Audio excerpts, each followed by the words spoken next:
You know, I hate it when Formula One gets like this. Championships were sewn up weeks ago.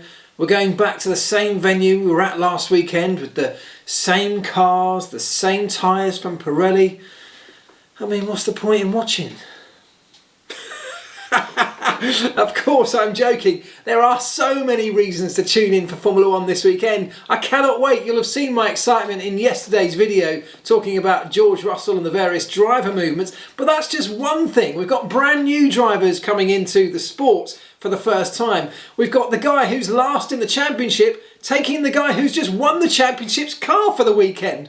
Unbelievable. And although we are at the same venue in Bahrain, we're at a very, very different track layout. What used to be turn 4, instead of turning around to the right quite sharply and coming back on to turn 5 and that twisty, fast flowing middle sector of the lap, well, we now cut all of that section out, and from turn 4 we go relatively quickly on a shortcut all the way across the top and rejoin at what used to be turn 13 on the old layout. It's going to be very different. It's going to be a very fast, very short lap. I feel sorry for the guys holding out the pit boards because having to do that 87 times within the space of about 54 seconds for a lap is going to be pretty demanding, changing all the numbers and working out what to put on them. They have got their work cut out, but so have the drivers and so have the teams with a huge new challenge. Let's go take a look. So we exit the final corner in exactly the same way, looking for as good an exit as we possibly can because we head onto a long straight as we did previously, the start-finish straight, although this time with the setup that these cars will have this weekend, a lot less drag on the car, so we'll be going much, much faster.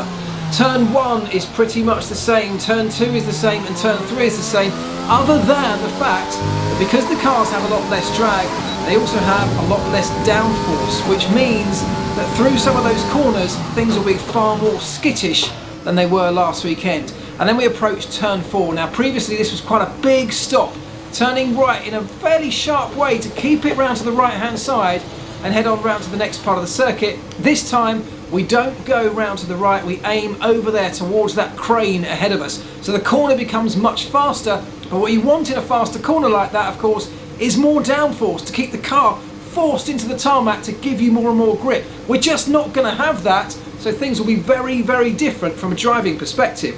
Now look, we can't go through that barrier because the game has it blocked off, so we'll have to move to the map. So as you can see from the map, this particular layout consists essentially of 3 very long, very fast straights with this new Sector 2 stuck in the middle. And this Sector 2 that we're going to look at now is very different to the Sector 2 that we had last time out. We've looked at turn 4, which has a very different profile, a much faster way through turn 4. And then we come on to this really fast flowing section of turns 5 and 6.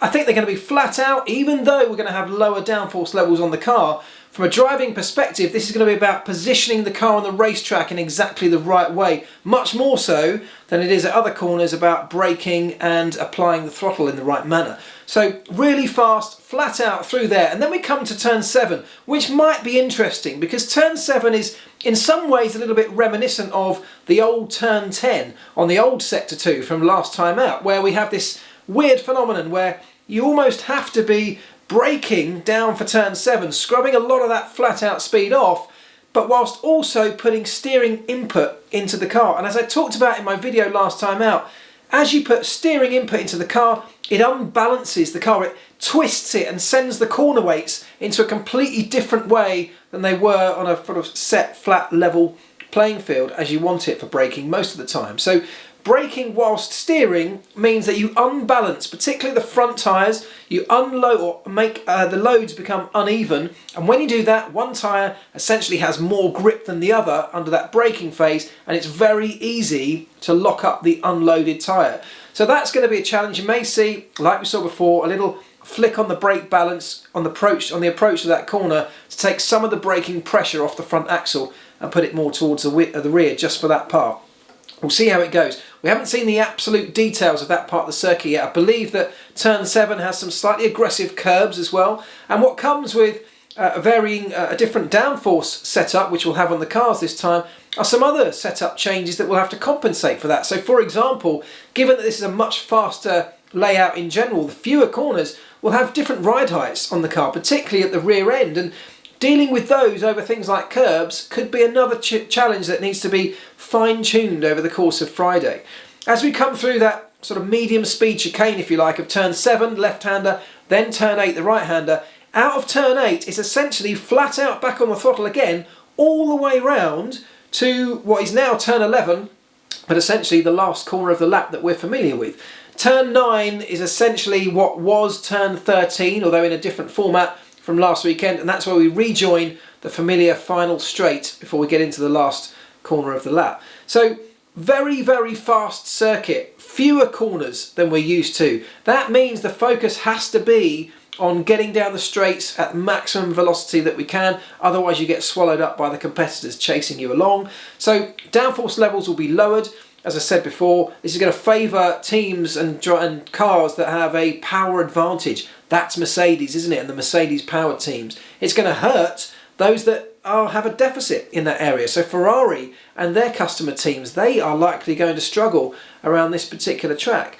So I think a real interesting challenge. There's a huge challenge around the fact that this is a very short circuit, which is why we've got to do so many laps, 87 laps, to make up the required distance within the regulations to qualify as a Formula 1 Grand Prix. So because of that short lap, it essentially means we haven't got very much space to stretch out all of the cars, particularly in the first part of qualifying when everyone's on track together. Finding gaps is going to be incredibly difficult. Jostling for position, trying to find space is going to be the biggest challenge, and actually it's going to be one of those where you might even be better, rather than just doing what the engineers would love to do and wait till the end of the session because it's likely to be fastest, just get out whenever you can to get a clear lap in, because getting a clear lap might bring you a far greater advantage than hoping you're going to be lucky and finding gaps towards the faster latter part of the circuit. Don't forget, this circuit gets very little running, and whilst the 3 main sections of the lap have all of that rubber down, all the usage from last weekend, middle sector, sector 2, doesn't have any of that. So the grip levels between that and the more familiar sections of the track could be very different as well. We don't know the levels of bumpiness. Are there camber changes between one section of the racetrack and the other section of the racetrack? Is there going to be a bump in the road? We don't know the answer to that yet. Those are things that will be found out over the course of Friday, where I expect lots of running to be happening, where teams are going to be finding that aero balance, what works well for their car and yet keeps them with the higher speeds that they need. Brake cooling going to be an issue now, because we've got massive stops into some slow corners from hugely high speed, and although we have long straights to be able to cool things down in between those sections, the massive temperature build-up on the brakes is going to be big. So I don't expect tyre temperature to be quite the issue that we saw coming out of Sector 2 last time out, because this is, as I said, far less demanding in terms of the number of corners and the intensity of them as well. But I do think we're going to have a number of other challenges with the cars that the teams have got to figure out over the course of the practice sessions, which means I think we're going to have everybody on track, which should be great. I don't really know how this is going to go. You would think that Mercedes will have an advantage, but I think qualifying is going to be so crucial to get track position, and very quickly in the race the leaders are going to be catching up with the back markers, meaning that blue flags and traffic could actually be a hugely deciding factor when it comes to the Grand Prix. Either way, I can't wait to see how the circuit fares, how the drivers fare in their new cars. Some of these kids coming into Formula 1, what an amazing opportunity. The whole world's going to be watching, and of course George Russell driving the fastest car on the grid with an opportunity to impress both the world and his potential future team in Mercedes. Lots to look forward to. I know I'll be watching. I'm sure you will be too. See you soon, guys. Ta-ra.